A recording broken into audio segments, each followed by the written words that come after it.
నేడు కేంద్ర బడ్జెట్ను ఆర్థిక మంత్రి నిర్మలా సీతారామన్ ప్రవేశపెట్టనున్నారు. 2047 నాటికి అభివృద్ధి చెందిన దేశంగా అవతరించాలని భారత్ ఆకాంక్షిస్తోంది.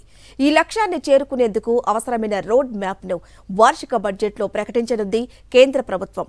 మోదీ 3.0కు ఇదే తొలి పూర్తిస్థాయి బడ్జెట్ కావడంతో ఆశలు, అంచనాలు ఎక్కువగానే ఉన్నాయి. కేంద్రంలో వరుసగా మూడోసారి అధికారం చేపట్టిన ఎన్డీఏ కూటమి 2024-25 ఆర్థిక సంవత్సరానికి పూర్తిస్థాయి బడ్జెట్ ప్రవేశపెట్టేందుకు సిద్ధమైంది. లోక్సభలో వార్షిక బడ్జెట్ను ప్రవేశపెట్టనున్నారు కేంద్ర ఆర్థిక మంత్రి నిర్మలా సీతారామన్. కేంద్ర ఆర్థిక మంత్రిగా నిర్మలమ్మ తీసుకురానున్న 7వ బడ్జెట్ ఇది. మోదీ 3.0 ఫస్ట్ బడ్జెట్లో అభివృద్ధి, సంక్షేమాల మధ్య ప్రభుత్వం సమతూకం పాటించే అవకాశం ఉంది. వృద్ధికి ఊతమివ్వడమే కాకుండా ద్రవ్యోల్బణం కట్టడిపై దృష్టి సారించాలని సూచిస్తున్నారు ఆర్థిక నిపుణులు. ప్రధాని మోదీ వికసిత్ భారత్ 2047 విజన్ కు అనుగుణంగా మౌలిక వసతుల అభివృద్ధి, డిఫెన్స్ సెక్టర్ ఆధునికీకరణ, గ్రామీణాభివృద్ధి, ఆరోగ్య సేవలు, ఇతర అంశాలపై బడ్జెట్లో కేంద్రం ఫోకస్ పెట్టే అవకాశం ఉంది. రహదారులు, రైల్వే, గృహ నిర్మాణ రంగాలకు కేటాయింపులు పెరగొచ్చు.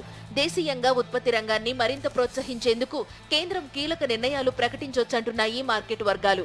ప్రధాన పంటలకు కనీస మద్దతు ధరలు పెరగాలని రైతులు డిమాండ్ చేస్తున్నారు. పీఎం కిసాన్ సమ్మాన్ నిధి కింద అందించే నగదు సాయం పెంపుపైన అన్నదాతలు ఆశలు పెట్టుకున్నారు. ఆర్థిక క్రమశిక్షణ పాటిస్తూనే జనాకర్షక నిర్ణయాలను ప్రభుత్వం ప్రకటించొచ్చని విశ్లేషకులు అంచనా వేస్తున్నారు. ఆయుష్మాన్ భారత్ కింద బీమా కవరేజీని 5 నుంచి 10 లక్షలకు పెంచే అవకాశాలున్నాయి. పీఎం ఆవాస యోజన, గ్రామీణ భారతంలో రోడ్ల నిర్మాణం, ఉద్యోగ ఉపాధి కల్పనపై మరింత దృష్టి సారించే అవకాశం ఉంది. మహిళల ఆర్థిక సాధికారత కోసం కొత్త బీడీటీ పథకాన్ని బడ్జెట్లో నిర్మలమ్మ ప్రకటిస్తారనే ప్రచారం జరుగుతోంది.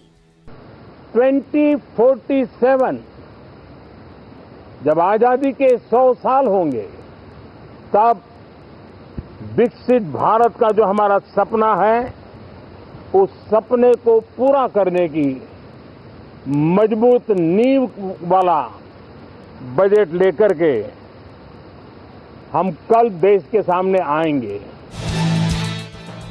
ఆదాయపు పన్ను విషయంలో కేంద్ర బడ్జెట్ పై భారీగా ఆశలు పెట్టుకున్నారు వేతన జీవులు. 10 లక్షల లోపు ఆదాయం ఉన్న ట్యాక్స్ పేయర్స్ కు ఈసారి కొంత ఉపశమనం లభించే అవకాశం ఉందనే వార్తలు వినిపిస్తున్నాయి.